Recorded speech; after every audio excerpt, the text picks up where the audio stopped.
خدا اے خدا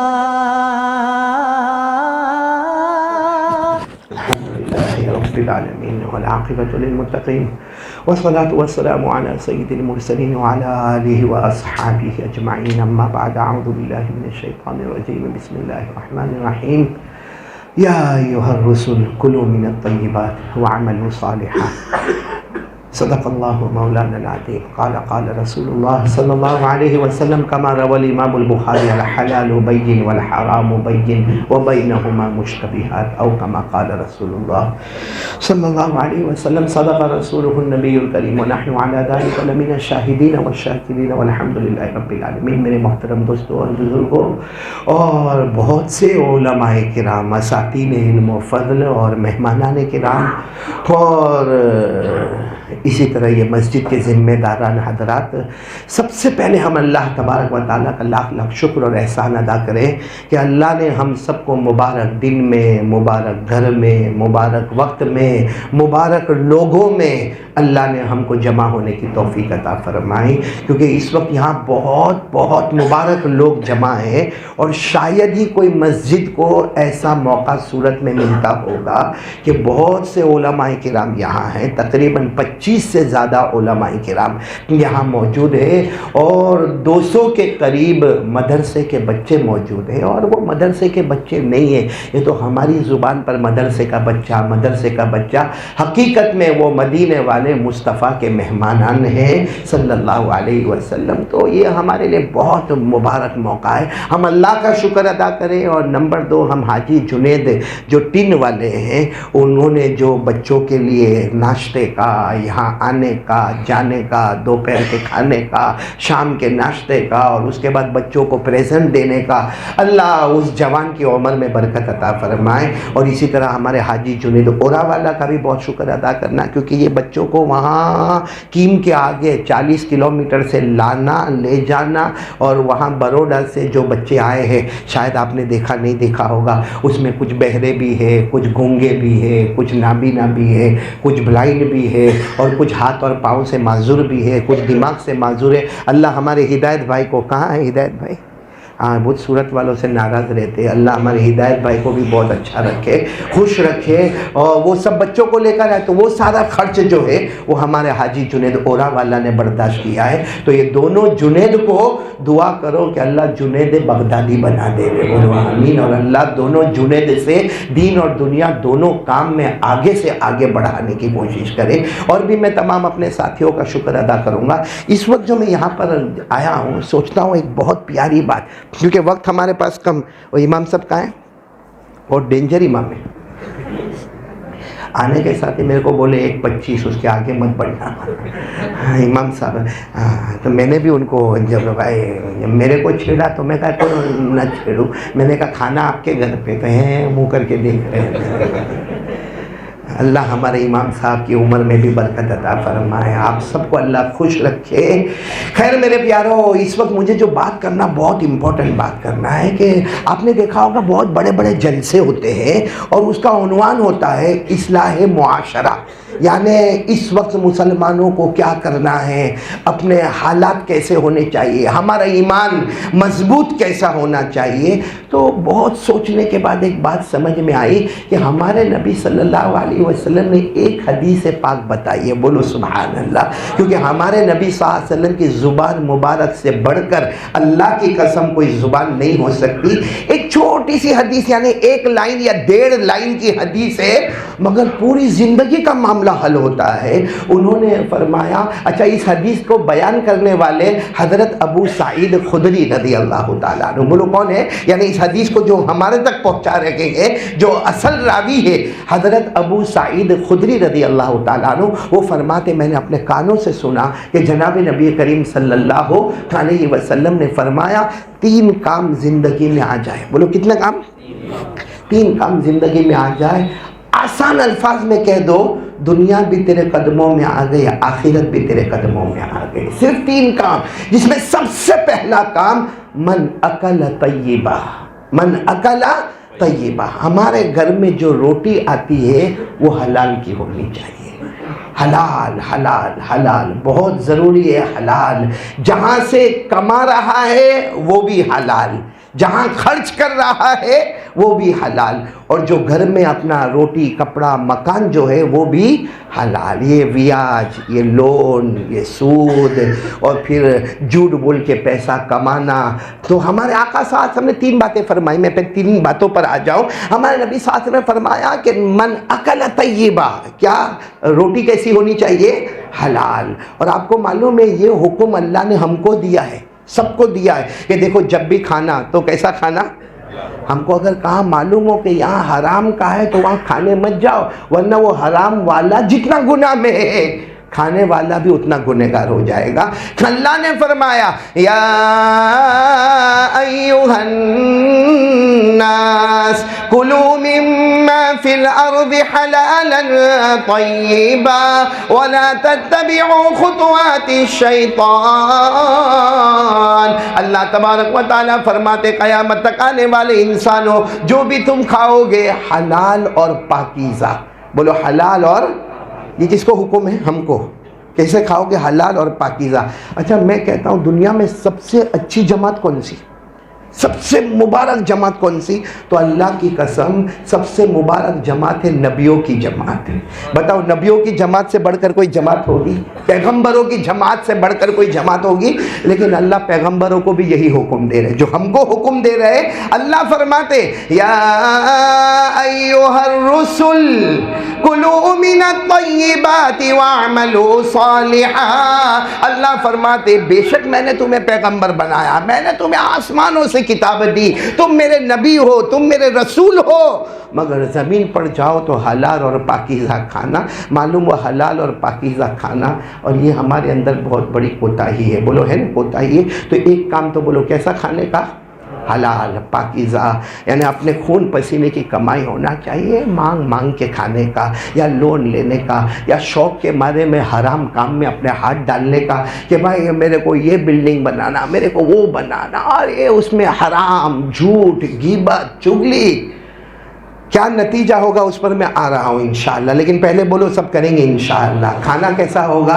حلال. اور یہاں ہمارے ماشاءاللہ وہ بچے بھی بیٹھے ہیں جو دورہ حدیث کے بچے ہیں، یعنی ابھی وہ بس 1 آدھ مہینے کے بعد مولوی ہو جائیں گے، ان کے سر کے اوپر پگڑی آ جائے گی. اب آگے ان کو بھی کمانا دھمانا ہے. تو اس کا خیال رکھے کہ پہلے دن سے لے کر آخر دن تک میرے گھر میں بھلے دال چاول بنے، روٹی بنے، لیکن وہ کیسی ہونی چاہیے؟ حلال اور پاکیزہ. اچھا دوسری بات ہمارے نبی نے فرمایا وَعَمِلَ فِي سُنَّةٍ. نمبر 2 ہمارے نبی کے ہر طریقے پر عمل کرے. بولو سبحان اللہ. کتنی باتیں ہو گئی؟ 2. ایک تو روزی حلال، نمبر 2 ہمارے آقا بولو محمد رسول اللہ صلی اللہ علیہ وسلم کہ ہر طریقے پر عمل کرے. اور نمبر 3 وَأَمِنَ النَّاسُ بَوَائِقَهُ. تیسری بات کسی کو تکلیف نہ پہنچاوے، مسکراتا ملے، مسکراتا ملاقات کرے، کسی کو تکلیف نہ پہنچاوے. ہمارے نبی صلی اللہ علیہ وسلم نے فرمایا ابو سعید گواہ رہنا، گواہ رہنا. جس نے 3 کام کر لیے، روزی حلال اور ہمارے آقا صلی اللہ علیہ وسلم کی سنتوں پر عمل کیا اور کسی کو تکلیف نہیں پہنچایا، ہمارے نبی فرماتے میری گارنٹی ہے دخل الجنہ، وہ جنتی ہو گیا ہے. بولے وہ کیا ہو گیا؟ جنتی ہو گیا. تو بات چل رہی تھی روزی کیسی ہونی چاہیے؟ حلال. اور کیسی؟ پاکیزہ ہونی چاہیے. میرے پیاروں آپ نے نام سنا ہوگا، ایک بہت بڑے اللہ کے ولی گزرے ہیں حضرت مولانا مفتی مظفر حسین کاندلوی. آپ صرف اتنا یاد رکھیں حضرت مولانا مفتی مظفر، انہی کے خاندان میں دعوت و تبلیغ کے بانی مبانی حضرت مولانا الیاس پیدا ہوئے. تو وہ کتنے بڑے ہوں گے بولو، حضرت مولانا مفتی مظفر کاندلوی. اور اس وقت یہ دعوت تبلیغ اور جماعت کا سلسلہ نہیں تھا، لیکن یہ خود کیا کرتے تھے؟ چلا کرتے تھے. ایک مہینے میں کچھ دن رکھتے تھے کہ بس میں گاؤں گاؤں، قریہ قریہ، دیہات دیہات، بستی بستی جاؤں گا، اور سب گاؤں میں ایک ایک دن یا ایک رات رکتے، کچھ نمازوں کی محنت کرتے، کچھ قرآن پاک کی محنت کرتے، کچھ لوگوں کو زکوٰۃ کے مسائل بتاتے، پھر اس کے بعد آگے دوسرے گاؤں میں چلے جاتے. مطلب ان کا ایک فکس تھا کہ گاؤں میں 24 گھنٹے سے زیادہ رکنے کا نہیں تھا، کہ بہت سارے گاؤں کام میں آ جائے۔ ایک مرتبہ ایک گاؤں میں پہنچے، یہی حضرت مولانا مفتی محمد مظفر حسین کاندھلوی، یہ ایک گاؤں میں پہنچے۔ گاؤں میں پہنچے تو کچھ عصر کے وقت پہنچے، کچھ لوگ جمع تھے، انہوں نے لوگوں کے سامنے باتیں کی اور لوگوں کو کہا بھی کہ انشاءاللہ کل صبح میں چلا جاؤں گا، آپ میری باتوں کو سنو، آپ کھلاؤ پلاؤ نہ پلاؤ لیکن میری باتوں کو سنو۔ خیر مغرب میں بھی کچھ لوگوں نے باتیں سنی، عشاء میں بھی کچھ لوگوں نے ان کی باتیں سنی، اس کے بعد سب چلے گئے۔ لیکن ایک جوان کو خیال آیا کہ مولانا عصر میں بیان کرے، مغرب میں بیان کرے، عشاء میں بیان کرے، اور یہیں کہ یہی مسجد میں تو کھانے کا کیا ہوگا۔ وہ جوان دوڑا رات کو آیا اور 3 روٹیاں لے کر آیا۔ کتنی روٹیاں لے کر آیا؟ 3 روٹیاں۔ اور مولانا کو کہا مولانا آپ صبح سے نکلے ہیں اور آپ نے کچھ کھایا نہیں، ہم نے آپ کو کھاتے ہوئے دیکھا ہی نہیں، آپ پانی کے گھوٹ پہ گھوٹ پیے جا رہے، یہ 3 روٹیاں آپ کھا لے۔ مولانا مفتی مظفر حسین نے روٹیاں کھا لی۔ اب کھا لی، دوسرے دن تو ان کو کیا کرنا ہے؟ جانا ہے۔ نہیں گئے، دوسرے دن نہیں گئے۔ وہی عصر میں سب جمع ہوئے، سب دیکھے تو وہی مولانا وہی ہے، عصر میں بھی باتیں ہو رہی ہے، مغرب میں بھی ہو رہی ہے، عشاء میں بھی باتیں ہو رہی ہے، اور پھر سب چلے گئے۔ وہ غریب گاؤں ہے، سب چلے گئے۔ مولانا ایسے بیٹھے، وہی جوان دوڑتا آتا ہے، کہتے مولانا آپ سفر کرنے والے تھے، سفر نہیں کیا آپ نے؟ کہا نہیں، میرا ارادہ ہوا کہ میں رک جاؤں۔ تو اس نے 2 روٹیاں دی۔ کل کتنی دی تھی؟ آج کتنی دی؟ 2 روٹیاں۔ وہ بھی چلا گیا جوان۔ مولانا نے 2 روٹیاں کھا لی۔ اس کے بعد مولانا نے سب کو کہہ دیا تھا کہ میں صبح میں جاؤں گا انشاءاللہ، لیکن دوسرے دن صبح میں گاؤں والوں نے دیکھا کہ مولانا کو تو مسجد پسند آ گئی۔ مولانا پھر تیسرے دن بھی عصر میں، مغرب میں اور عشاء میں اور باتیں ہو رہی ہے اور دین کی باتیں ہو رہی ہے، اور سب نے کہا مولانا آپ گئے نہیں؟ کہا بس انشاءاللہ چلا جاؤں گا۔ آج تیسرا دن یہ مسجد میں ہو گیا۔ وہ جوان رات کو دوڑتا آیا اور 1 روٹی لے کر آیا۔ پہلی رات کتنی روٹی لے کر آیا؟ 3، دوسری رات 2، اور آج روتے کہتا ہے مولانا اب چلے جاؤ، مولانا اب چلے جاؤ۔ تو مولانا نے کہا ہوا کیا؟ کہا مولانا میں بہت محنت کرتا ہوں، خون پسینے کی کمائی کرتا ہوں، کہاں میں کام کرتا ہوں، میرے کندھے میرا بدن چور ہو جاتا ہے، اتنا کماتا ہوں کہ روزانہ میرے گھر میں 3 روٹیاں پکتی ہے، ایک میری بیوی کی اور ایک میرا بچہ ہے۔ لیکن جب پہلے دن میں نے آپ کو دیکھا تو میں نے گھر میں جا کر کہا، تو میری بیوی نے کہا اور میرے بچے نے کہا اور میرے دل نے کہا کہ ہم آج فاقہ کریں گے، 3 روٹیاں آپ کو دے دیں گے۔ اس لیے 3 روٹی میں پہلی رات کو لے کر آیا۔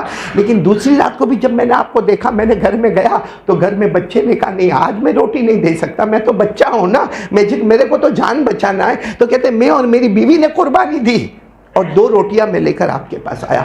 لیکن جب تیسری رات کو بھی میں نے آپ کو دیکھا اور میں نے گھر جا کر کہا تو میری بیوی نے کہا مجھ سے بھوک برداشت نہیں ہوتی، بچے سے بھی نہیں ہوتی، تو بچے نے بھی روٹی کھا لیا، بیوی نے بھی کھا لیا، میں تیسرے دن کا بھوکا آپ کو روٹی لا کر میں نے دیا، بہت محنت کی کمائی کی روٹی لا کر دیا، لیکن مولانا اب میرے سے بھی برداشت نہیں ہوگا، اس لیے کل آپ چلے جاؤ، کل سے روٹی کا انتظام نہیں ہوگا۔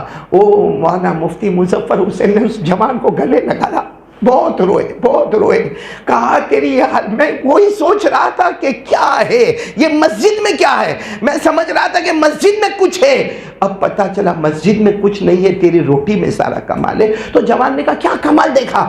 کہا 3 رات لگاتار میں خواب میں جناب نبی کریم صلی اللہ علیہ وسلم کو دیکھ رہا ہوں اور اللہ کے رسول سے گھنٹوں میری خواب میں باتیں ہو رہی ہے، پہلی رات کو باتیں ہوئی، دوسری رات کو باتیں ہوئی، تیسری رات کو باتیں ہوئی، اسی لیے مسجد نہیں چھوڑ رہا تھا کہ یہ مسجد کی زمین میں کوئی کمال ہے کہ اللہ کے رسول سے باتیں ہو رہی، لیکن اللہ کی قسم اب یقین ہو گیا وہ مسجد کا کمال نہیں ہے، وہ تیری روٹیوں کا کمال ہے۔ تو جوان نے کیا کہا؟ آپ نے بالکل صحیح فرمایا، کیونکہ جو حال آپ کا ہے وہی حال میرا بھی ہے، بولو سبحان اللہ۔ تو حلال روٹی ہو تو انتظام نہیں کرنا ہوتا ہے، خواب میں خود جناب نبی کریم صلی اللہ علیہ وسلم تشریف لاتے ہیں تو حلال کا بہت اہتمام کریں۔ ایک بہت بڑے شخص گزرے ہیں، حضرت مولانا مبارک، نام یاد رکھو، کون؟ حضرت مولانا مبارک۔ وہ اللہ کے ولی تھے، حافظ تھے، قاری تھے، ایک چھوٹے موٹے عالم تھے۔ وہ کسی بہت بڑا کوئی مطلب مالک تھا، مالک اس کا انار کا باغ، بولو باغ کس کا تھا؟ انار کا باغ تھا۔ تو انہوں نے ان کو حضرت مولانا مبارک کو نوکری پہ رکھا انار کے باغ میں۔ 10 سال انہوں نے انار کے باغ میں مزدوری کی۔ کتنے سال؟ ساتھ میں بولو کتنے سال؟ 10 سال۔ جوان تھے، بالکل جوان، یعنی 20-22 سال کے جوان ہوں گے، میرے خیال سے 20 سال کی عمر میں آئے ہوں گے، 30 سال تک انار کے باغ میں مزدوری، مطلب مزدوری۔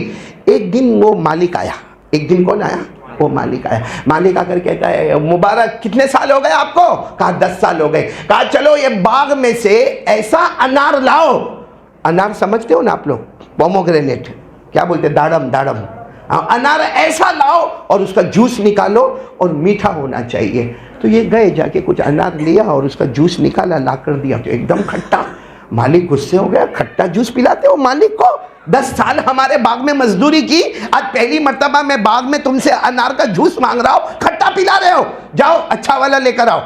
وہ گئے, پھر باغ گئے, کچھ انار توڑے, بڑے بڑے انار توڑے, لائے اور اس کا جوس نکالا. بولو پھر وہ کھٹا, جس کو کہتے ترش یعنی کھٹا, وہ کھٹا تھا. تو مالک نے کہا تم کو سمجھ میں آتا نہیں آتا؟ 10 سال ہو گئے یہ باغ میں تم نے مزدوری کی ہے کہ تم نے صرف کھلواڑ کیا ہے؟ تمہیں یہ نہیں معلوم کہ کون سا انار میٹھا اور کون سا انار کھٹا ہے؟ جاؤ واپس لے کر آؤ. اور وہ گئے واپس, کچھ انار لے کر آئے, اس کا جوس نکالا. بولو وہ بھی. اب تو قریب تھا کہ مالک شاید ہاتھ اٹھا دیتے. کہا تم کو سمجھ میں نہیں آتا, اتنے بڑے ہو گئے, 10 سال باغ میں مزدوری کی. اور حضرت مبارک رونے لگے, رو کر کہنے لگے آپ نے باغ کی مزدوری دی ہے, آپ نے کبھی انار کھانے کا مجھے نہیں کہا تھا. آپ نے مجھے کہا تھا باغ میں مزدوری کرنا, اور جیسے مزدوری مجھے کرنا تھی, جیسے کھیتی باڑی کرنی تھی میں نے کیا, باغ کو جیسے سیراب کرنا تھا میں نے کیا. اللہ کی قسم 10 سال ہو گئے, ایک داڑم میں نے کبھی نکال کر کھایا نہیں, اور نہ کبھی اس کا جوس پیا میں نے, کیونکہ آپ کی طرف سے اس کی اجازت.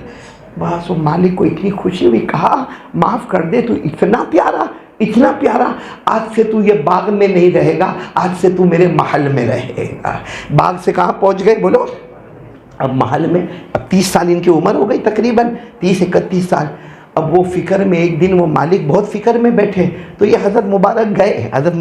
کہا میرے آقا کیا ہوا, آپ فکر میں کیوں ہے, اتنے ٹینشن میں کیوں ہے؟ کہا میری بیٹی فاطمہ جوان ہو گئی. بیٹی کا نام کیا؟ فاطمہ. وہ جوان ہو گئی ہے, اور میں سوچتا ہوں کہ رشتے بہت آ رہے, لیکن سمجھ میں نہیں آ رہا ہے کہ کہاں پر میری بیٹی کا نکاح کراؤں, کیونکہ میرے پاس مال دولت, زمین جائیداد, پراپرٹی, یہ علاقے کا سب سے بڑا امیر میں ہوں, تو میری بیٹی کس کو دوں؟ تو مبارک نے کہا میں آپ کو ایک مشورہ دیتا ہوں, اگر آپ کسی مالدار کو دیں گے, اپنی بیٹی کسی مالدار کو دیں گے, تو سمجھ لینا یہ یہودیوں کا طریقہ ہوگا, کیونکہ یہودی ہمیشہ کس کو ڈھونڈتے ہیں؟ مال کو. بولو کس کو ڈھونڈتے ہیں؟ مال. اور کہا کہ اگر آپ کوئی خوبصورت جوان کو اپنی بیٹی دے دیں گے تو سمجھ لینا یہ عیسائیوں کا طریقہ ہوگا, کیونکہ عیسائی لوگوں کا طریقہ یہ ہے کہ یہ شادی کے ٹائم پہ خوبصورتی دیکھتے ہیں, اور یہودی لوگ مال دیکھتے ہیں. تو آقا نے کہا تو پھر کیس کیوں دے؟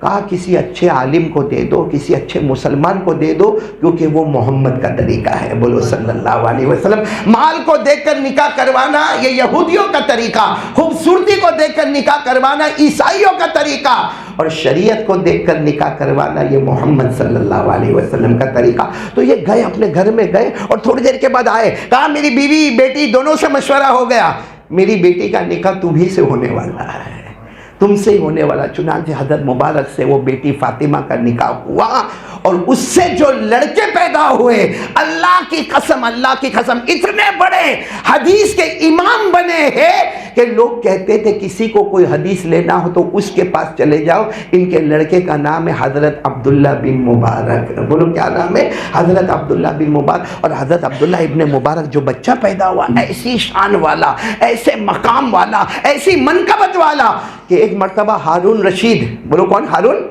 رشید, بغداد میں اور اس کی راجدھانی, ہارون رشید کی راجدھانی بغداد میں, اپنے محل میں بیٹھا ہے آرام سے. ہارون رشید کی تو بڑی حکومت تھی. ہارون رشید تو جب بارش گرتی تھی نا, تو بارش کو کہتا تھا اے بارش تو مشرق میں گر جا یا مغرب میں گر جا, جہاں گرے گی وہاں ہارون رشید ہی کی حکومت ہوگی. اتنی بڑی حکومت تھی ہارون رشید رحمت اللہ علیہ کی. وہ اپنے محل میں بیٹھے بغداد میں, اور آرام سے بیٹھے. اتنے میں دیکھا کہ باہر بہت شور, بہت ہنگامہ, اتنے لوگ, نعرہ تکبیر, اللہ اکبر, اور معلوم نہیں کیا کیا آوازیں آ رہی. ہارون رشید نے اپنی باندی کو کہا ذرا جا کے دیکھ باہر ہوا کیا, میں یہاں بادشاہ بیٹھا ہوں محل میں, اور میرے محل کے باہر اتنا شور. تو باندی تھوڑی دیر کے بعد آئی اور کہا بغداد کے بادشاہ آ رہے ہیں. بغداد کے بادشاہ کا کون بادشاہ؟ کہا عبداللہ ابن مبارک آ رہے ہیں. وہی وہ مبارک کے بیٹے کون؟ حضرت عبداللہ ابن مبارک آ رہے ہیں اور حدیث کے امام ہیں، تفسیر کے امام ہیں، فقہ کے امام ہیں، چہرے کے اوپر خوبصورتی، رعب اور دبدبہ اور جلال اور جمال سب بھرا ہوا ہے، کمال ہی کمال والے۔ وہ باندھی نے کہا میں نے ایک نظر دیکھی میرا بدن پانی پانی ہو گیا۔ تو ہارون رشید بڑے غصے میں ہوئے اور کہنے لگے وہ بغداد کے بادشاہ آ رہے، بغداد کا بادشاہ میں ہوں، بغداد کا بادشاہ میں ہوں، میرے لیے لوگ استقبال کرتے ہیں۔ وہ باندھی نے کہا لوگ آپ کے سامنے آتے جاتے آپ کے ڈر کی وجہ سے، ان کے سامنے جو آتے ہیں وہ عشق محمد کی وجہ سے ہے، بہت فرق ہے۔ اصل بادشاہ تو وہ ہے، اصل بادشاہ۔ معلوم کیا ہوا؟ ہارون رشید خود اٹھے اور جا کر ہدایہ لے کر عبداللہ ابن مبارک کے پاس پہنچے اور کہا سمجھ گیا میں نقلی بادشاہ ہوں، اصلی بادشاہ تو اللہ نے تجھے بنایا۔ تو عبداللہ ابن مبارک نے کیا جواب دیا؟ کہا ہارون رشید بادشاہ میرا کوئی کمال نہیں، کمال میرے ابا کے حلال روٹی کھانے کا ہے۔ تو حلال روٹی اگر کوئی کھاتا ہے تو اس کی نسل میں اچھے اچھے حدیث کے امام پیدا ہوتے ہیں۔ خواب میں جناب نبی کریم صلی اللہ علیہ وسلم کا دیدار ہوتا۔ یہ جو ہم نے کپڑا پہنا نا، کپڑا پہنا، ہم میں سے کسی کا کپڑا 2000 کا ہوگا، کسی کا 200 کا بھی ہوگا، کسی کا 500 کا بھی ہوگا۔ ہمارے نبی صلی اللہ علیہ وسلم نے کیا فرمایا؟ اگر کسی نے سمجھو 1000 روپے کا کپڑا پہنا، پورا کپڑا اس کا 1000 روپے کا، اس میں 900 روپے حلال، بولو 900 روپے حلال، 100 روپیہ حرام۔ ہمارے نبی فرماتے ہیں اس ذات کی قسم جس کے قبضے میں محمد کی جان، اگر یہ نماز پڑھے گا، چونکہ 100 روپیہ حرام والا کپڑا پہنا ہے، اس کی ایک بھی نماز قبول نہیں ہوگی۔ اور ہمارے نبی ساتھ میں کیا فرمایا؟ کچھ ہے جو یوں ہاتھ اٹھا کر اللہ معاف کر دے، اللہ معاف کر دے، اللہ معاف کر دے، اس کا رونا دھونا۔ لیکن ہمارے نبی فرماتے ہیں ماکلہ حرام، ملبسہ حرام، مشربہ حرام، اس کا کھانا حرام، اس کا پینا حرام، اس کا لباس حرام، وہ کتنا بھی روئے دعا پہلے آسمان تک بھی نہیں پہنچتی ہے۔ اس لیے میرے پیارو بہت ہمیں سوچنا ہے۔ آج سے ہم ارادہ کر لیں، اور دیکھو حلال تھوڑی دیر شروع میں تکلیف دے گا مگر پھر برکت ہی برکتوں کے ڈھیر لگا دے گا۔ حرام شروع میں بہت آئے گا، پھر بعد میں عجب عجب بیماریوں میں مبتلا کر دے گا، جسم کی بیماری، روح کی بیماری۔ اللہ میری اور آپ کی حفاظت فرمائے۔ تو بولو کون کون تیار ہے؟ بھائی یہ پہلی بات ہو گئی، پہلی بات ہو گئی نا؟ ہاں، جس میں اور بھی بہت ساری باتیں، لیکن اتنی بات کافی ہے کہ بھائی آج سے ہم روزی کیسی کمائیں گے؟ جھوٹ نہیں بولیں گے۔ بہت سے کاروباری بہت جھوٹ بولتے ہیں، بہت جھوٹ بولتے ہیں، اور جھوٹ بولتے بولتے قسم بھی کھا لیتے ہیں کہ اللہ کی قسم میرے کو 400 روپے کا تو گھر میں پڑا ہے، حالانکہ اس کو 200 روپے کا گھر میں پڑا ہے۔ کوئی جھوٹ بولتا ہے سامنے؟ دیکھو جو کسٹمر آتا ہے نا وہ آتا نہیں ہے، روزی کون بھیجتا ہے؟ کہاں؟ آج یہ مت سمجھنا کہ میری دکان پر کسٹمر آتا ہے، آتا نہیں ہے۔ اللہ نے فرمایا میں نے تیری روزی طے کر کے رکھا ہے۔ اللہ نے فرمایا وَمَا مِن دَابَّةٍ فِي الْأَرْضِ إِلَّا عَلَى اللَّهِ رِزْقُهَا وَيَعْلَمُ مُسْتَقَرَّهَا وَمُسْتَوْدَعَهَا۔ اللہ فرماتے سب کی روزی کا فیصلہ میں نے کیا ہے، کیسے آئے گی کیسے جائے گی وہ بھی اللہ کی طرف سے فیصلہ ہے۔ اس لیے کسٹمر آئے کہہ دو بھائی اتنا ہے، پروڑتا ہے تو لے لے، نہیں تو کوئی بات نہیں۔ تو میرے پیارو اس میں شروع میں ہو سکتا ہے کہ کچھ کسٹمر چلے جائیں گے، لیکن پھر کسٹمر آنا۔ مجھے ایک میرے دوست یاد آتے ہیں بمبئی میں، جنہوں نے مجھے خود کہا تھا کہ میں نے ایسا کرنا شروع کیا تو ایسا ہوا کہ ہماری پوری مارکیٹ ہے اور پوری مارکیٹ میں کپڑے بیچے جاتے ہیں۔ اب جب میں نے ایسا کرنا شروع کیا دوسرے لوگ قسم کھا رہے تھے جھوٹی، تو ان کی دکانیں بھر رہی تھی، میری دکان خالی کی خالی۔ کہتے میں بہت روتا تھا اللہ کے سامنے کہ اللہ میں صحیح بولتا میری دکان خالی۔ کہتے وہ مجھے میرے دوست نے کہا ایک دن میں نے خواب میں جناب نبی کریم صلی اللہ علیہ وسلم کو دیکھا، نبی نے فرمایا آج سے وہ تیری دکان نہیں وہ میری دکان ہو چکی ہے۔ آج ان کا یہ حال ہے کہ کہتے ہیں کہ ساری دکان والوں کا مال صبح 8 بجے لگتا ہے، شام تک پریشان، میرا 2 گھنٹے میں سارا مال بیچ دیا جاتا ہے۔ میرے پیارو حلال حلال بولو کریں گے، بولو کریں گے انشاءاللہ۔ نمبر 2 عامل فی سنتی، آج سے طے کر لو ہم پیارے نبی محمد رسول اللہ ہر طریقے کو ڈھونڈو میرے پیارو، ڈھونڈو ڈھونڈو۔ ہم کو تو بڑا افسوس ہوتا ہے کہ ہمارا یہ گجرات، اور گجرات میں بھی اسپیشل ہمارا یہ راندیر، میں سمجھتا ہوں کہ راندیر سے بڑا علم کا مرکز پہلے کوئی نہیں تھا، کیونکہ آپ کو معلوم ہے جب مدرسہ کوئی سمجھتا نہیں تھا، اس وقت ہمارے یہاں دارالعلوم جامعہ حسینیہ قائم ہو گیا، دارالعلوم اشرفیہ قائم ہو گیا، اور راندیر میں مسجدوں پر مسجدیں۔ آج بھی آپ کی عقل حیران ہوگی کہ صرف راندیر میں نہ جانے کتنی مساجد اللہ نے بنائی ہے، لیکن میرے پیاروں سب سے زیادہ نشہ بھی یہی ہونے لگا، سب سے زیادہ دارو، نشہ، جوانوں کا موبائل پر بے راہ روی، جوانوں کا موبائل پہ ننگا پنا کرنا، کیا تھا؟ کیا یہ کوئی حرام خوری کی نحوست تو نہیں ہے؟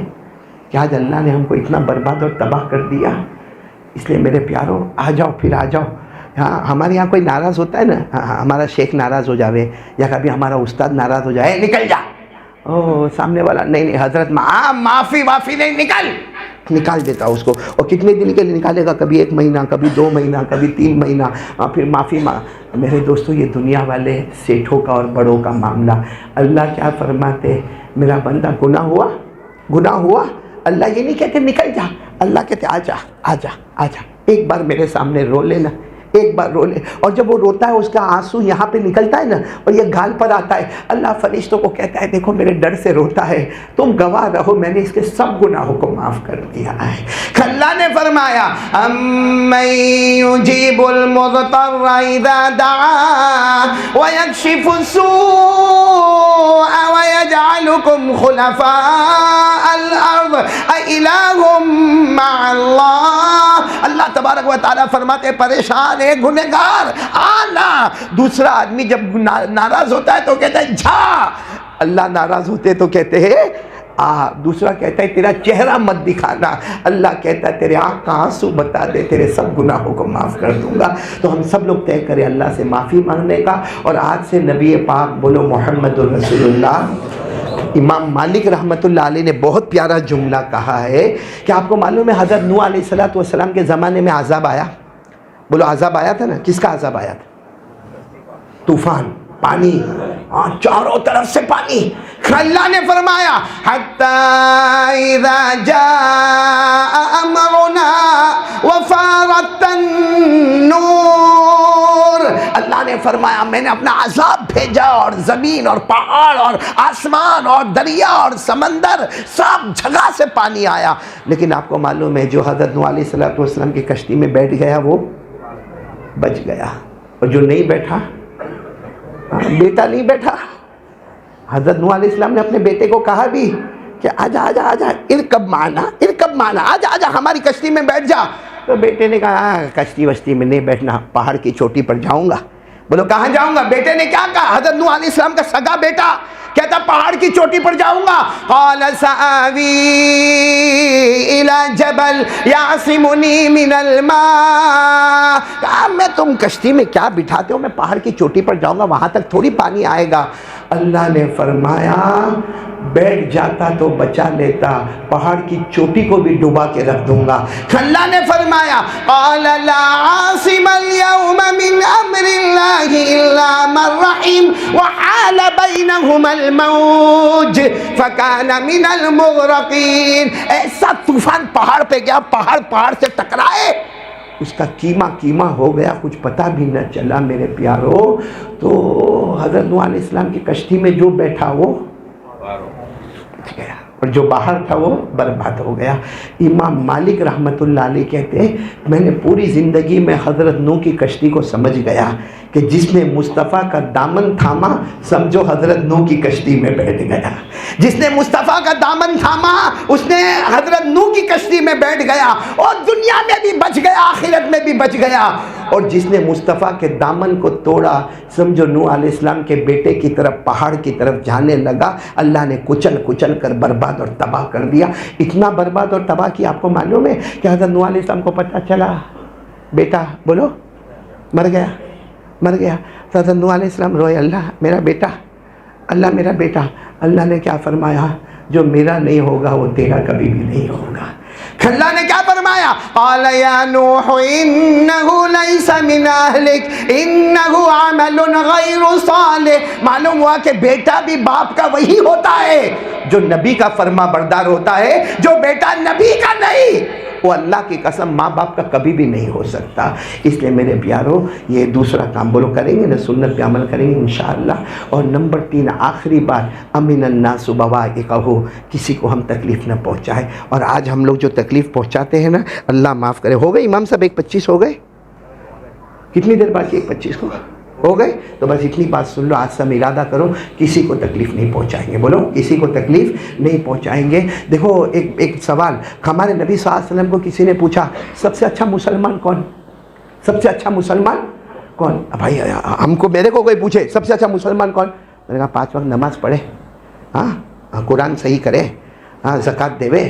ہمارے نبی صلی اللہ علیہ وسلم کو پوچھا سب سے اچھا مسلمان کون, ہمارے نبی نے فرمایا المسلم من سلم المسلمون من لسانہ و یدہ, سب سے کامل مکمل مسلمان وہ ہے جس کے ہاتھ اور زبان سے کسی کو تکلیف نہ پہنچے.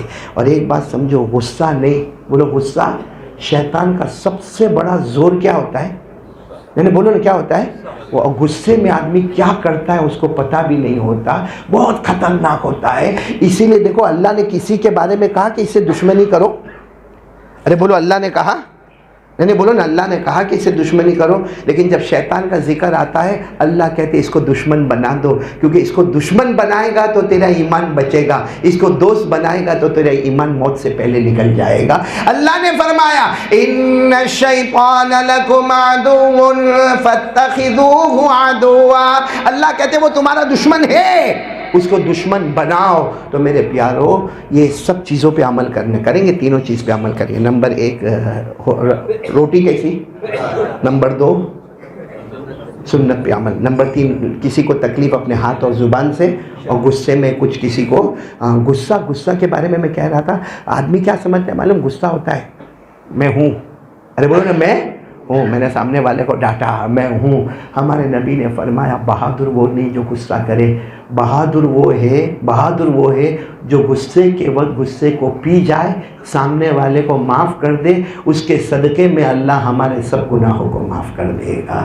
تو بھائی اچھا یہ تینوں چیزوں کے لیے کون کون تیار ہے؟ جلدی ٹائم ہو گیا. وہ امام صاحب بہت غصے میں بولا, غصہ تو نہیں نا, ابھی تو نام بولا غصہ نہیں کرنے کا. جی کریں گے, بولو تینوں چیزیں کریں گے عمل. اور ان تینوں چیزوں کو پریکٹیکل زندگی میں لانا ہے. بھائی لانا ہے کہ آج سے میری روٹی کیسی ہوگی حلال. نمبر 2 میں نبی پاک صلی اللہ علیہ وسلم کے طریقے پر عمل کروں گا. اور نمبر 3 کسی کو میں تکلیف نہیں پہنچا. تو اس کے لیے کیا کرنا معلوم ہے, ایک کام کرو, تینوں چیزیں آٹومیٹک آئے گی. روٹی حلال آئے گی, اور لوگ ہماری زبان بھی ایک دم پاکیزہ ہو جائے گی, پوتر ہو جائے گی, اور ہمارا دل بھی پیارے نبی کی طرف جائے گا. اس کے لیے کیا کرنا, 5 وقت کی نماز پڑھنا.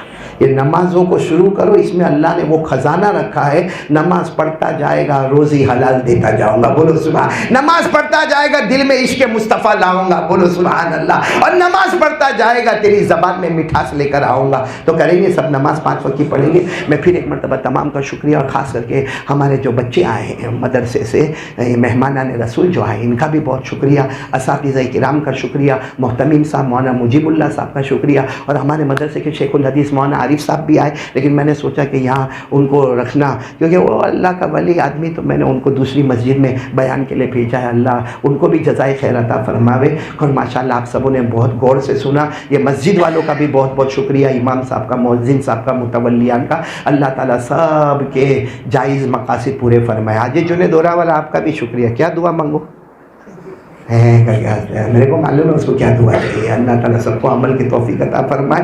آمین یا رب العالمین. وآخر دعوانا الحمدللہ رب العالمین. بھائی ایک اعلان ہے, ہمارے بچے اس پر عمل نہ کرے, اساتذہ بھی عمل نہ کرے, صرف یہاں کی جو ہماری پیارے لوگ ہیں وہ عمل کریں گے.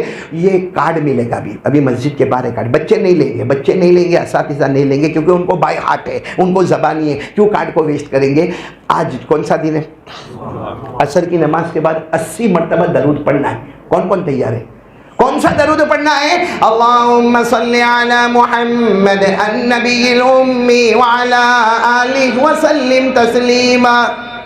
لکھا ہوا ہے نا ماشاءاللہ, دیکھو یہاں لکھا ہوا بھی 80 مرتبہ پڑھنا. اس کا فائدہ کیا ہے معلوم ہے, یہ عصر کے بعد 80 مرتبہ پڑھ لے. اگر عصر بعد تعلیم ہوتی ہے نا تو تعلیم میں بیٹھ جا, اسے کوئی رکاوٹ آنے والی نہیں. تعلیم کے بعد پھر 80 مرتبہ پڑھ لے. 80 مرتبہ پڑھ کے جب باہر نکلے گا نا, ہمارے نبی نے فرمایا 80 سال کے گناہ معاف, اور 80 سال کی عبادت نامہ اعمال میں. تو یہ جو یہاں پر لکھا ہوا ہے نا، اس کا ہم نے کارڈ بنایا. میں پھر کہتا ہوں ہمارے بچے اور اساتذہ اور علماء نہیں لیں گے، ان کو زبانی یاد ہے. جو ہمارے یہاں کے جوان ہیں وہ باہر وہ کارڈ کو لے لیں گے اور آج سے پڑھنا شروع کریں گے انشاءاللہ. آمین یا رب العالمین. اور ہمارے یہ کیا نام بیٹا؟ اعجاز. ان کی والدہ بہت بیمار ہے، دعا کریں کہ اللہ شفا عطا فرمائے. ہمارے اسلم بھائی ہاسپٹل میں ایڈمٹ ہے، دعا کرے اللہ ان کو بھی شفا عطا فرمائے. اور ہمارے دیکھو وہ اعجاز بیکری والے بیٹھے ہیں، ان کے سسر کا ابھی کچھ دن 2 دن پہلے انتقال ہو گیا. اللہ مرحوم کی کروٹ مغفرت فرمائے. آمین یا رب العالمین. وآخر دعوانا الحمدللہ رب العالمین.